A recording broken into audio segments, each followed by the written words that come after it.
Today we're gonna go over 3 things you need to know when you're learning the 180, AKA 3 things you need to avoid doing when you're learning the 180. So here we go. Except today, we're gonna do it on this bike. This is my 24 inch We the People cruiser bike. I figured this is the best way for me to teach you because it's also gonna help me explain better learning on a bike that I'm not used to. Number 1 thing you should avoid doing, I know it sounds so contradictory and counterintuitive, but don't carve. If you think about it, a lot of people that can do rail rides to 180s, they don't actually carve on the rail because you can't, otherwise you'll fall off the rail. So it's the same concept where if you can do it going straight, you're gonna have way more control over how you bunny hop and how you actually turn your entire body around. And even when you watch this clip here where I do a 180 on my BMX bike on a straight line, even when I don't intend to actually carve, I carve a little bit because it's just natural to do that. So just think in your head, don't carve, don't carve, don't carve, don't carve. Find yourself a parking lot or a tennis court or a basketball court, something with a straight painted line, and then just follow the line and try to learn 180s on that. Once you get the hang of that, try maybe on a curb. That way you can actually get the idea of really not carving, otherwise you're gonna fall off the curb. So I would say learn on a straight line first versus trying to really force a turn. Which brings us to number 2, fishtailing. A lot of people, they just want to turn their bike so bad that they're forcing it by just fishtailing it. It's not a good technique. You're gonna just do a 90 usually. It doesn't really help. You really have to work on getting the entire bike all the way around. And I know that sounds like no shit. Of course, that's what I'm trying to do, but the best way to get your entire bike around is by moving your body. Like, think of your body around first, not your bike, because your bike's gonna naturally follow what your body wants to do because you're attached to your bike. Even think about when you're just standing and you wanted to do a 180 like on your feet, turning your head and your hips, your upper body, torso, everything first, your lower half is gonna follow because you can't just go like this. That's not a 180, you know? So preload, just like your bunny hop, when you go up, use your head to make sure you look that way, the opposite way. That way, everything else will just follow because it's just natural because your body wants us to be in a straight position. It doesn't want to be in this position. Which then brings us to number 3, turning your bars the wrong way.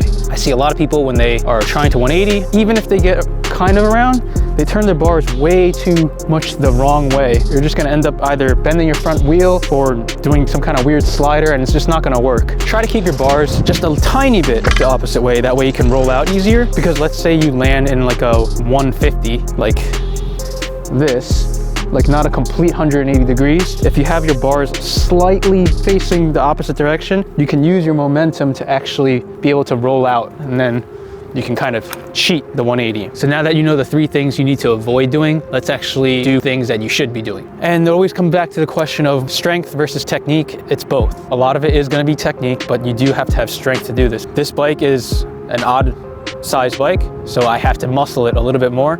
So there is strength involved also. Okay, so like I said, try to go in a straight line, pull up straight, just like almost like a bunny hop, and use your head, and all your hips and everything will follow. Try to go straight, try not to carve, because carving, what usually happens is you end up in a weird leaning spiral, and sometimes you like land on your shoulder. So find yourself in a decent terrain where it's pretty smooth. I mean, like I said, a basketball court, tennis court would be best because it has those painted lines, or even a parking lot. That way you can use those painted lines as a guide to do the 180. A lot of the time, what I just try to do is get my front end up as high as possible, because if you think about it, even if I land like a 150, 140 area, I get a little bit extra time here because my back tire is landing first, and because your momentum's still going for that spin, your front end is gonna have a little bit more time to complete maybe like a 170 or something like that. That way you can actually still do a 180 essentially, even though it's not a perfect 180 degrees. It'll be good enough for you to actually be able to roll out. And if you think about how people do manuals, 180s, feeble, hard 180s, a lot of the time the front end is really high. It gives you a little bit extra time to land the front end down, complete the 180. As far as speed, I would say try going moderate to low speed at first, because the faster you go, the scarier it is, obviously, but also having to roll out at a higher speed is me a little bit tougher. Just for the sake of learning it, you don't have to go super fast, but I definitely wouldn't like go standstill. Standstill like this is gonna be really tough because I can't even do it on this thing. You need a little bit speed to get going. That way you have a little bit more momentum.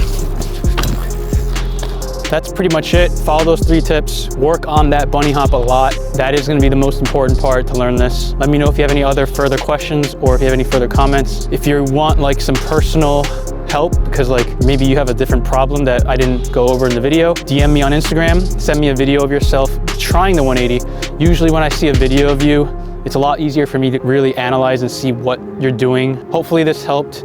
If it did, I appreciate you watching this, and see you next time.